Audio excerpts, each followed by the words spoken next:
So let's take a minute before we dive deeper into this module of our class at Cerritos College to differentiate between the three categories of literature we'll be talking about this semester in English 102. You may have noticed that the syllabus for our class refers to genres, which is simply the literary term for the three categories of literature we'll be talking about. The first genre we will talk about this semester is poetry. The second genre is fiction, and the third genre is drama. Now, these three genres, poetry, fiction, and drama, are difficult to define, but they are easy to identify when we see them on the page. That's because of these genres' visible differences in terms of structure and presentation. With that in mind, I have printed out one page each from three of our readings for this semester. Artificial Intelligence by Adrienne Rich, Bergeron by Kurt Vonnegut, and R.U.R by Karel Capek. Let's start in the middle of our chart with the genre of prose we'll be talking about, fiction. The reason I want to start here is that in my experience teaching English for almost 20 years now, prose is the form of literature that most students are most familiar with before they first take a literature class like English 102. That's because prose is the ordinary language of writing and speaking. So most students are most familiar with writing and speaking in prose. Now, if we look at the first page of Vonnegut's story, Bergeron, we'll see some of the defining characteristics of prose with which you are all familiar.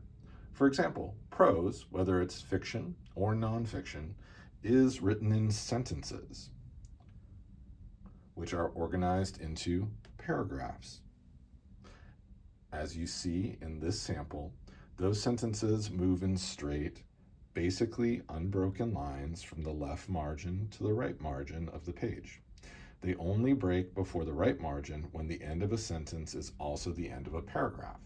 For example, let's look near the top of the first page of Bergeron, where the last word of Vonnegut's sixth sentence, general, is also the last word of his first paragraph.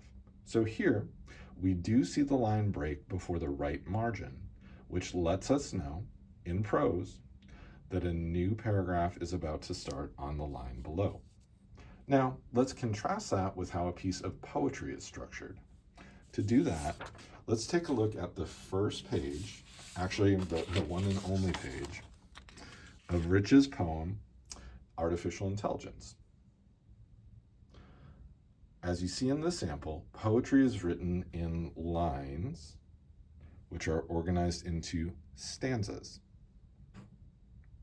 In the specific case of Rich's poem, there are 4 stanzas, but many poems are composed of only one stanza. The most obvious visible difference between the lines in poetry and the sentences in prose is that the lines in a poem also tend to start at the left margin, but then the right-hand ends of them tend to be ragged. That is, they tend not to extend all the way to the right margin of the page. Instead, each line tends to end where it does to create an emphasis. For example, notice how Rich decides to end the last line of this particular poem on the word dreams, which places an emphasis on that human phenomenon of dreaming. In other poems, the choices about where to end a line may also relate to patterns in terms of rhythm, meter, and/or rhyme.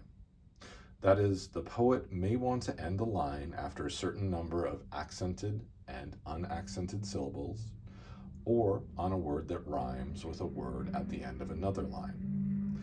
Now, one similarity between poetry and prose that I should note before we move on to drama is that both of them are intended for an audience of readers, whereas drama is intended for the artistic collaborators, primarily the performers, who will essentially read it to an audience of viewers and listeners. That is, the goal of a playwright or a screenwriter is for an audience to see and hear a performance on the stage or a screen of what is written in their script. With that in mind, let's take a look at the structure and presentation of drama. In this case, a one-page excerpt from Capek's play R.U.R. That I'll call The Last Barricade in the materials for our module dedicated to this genre of literature.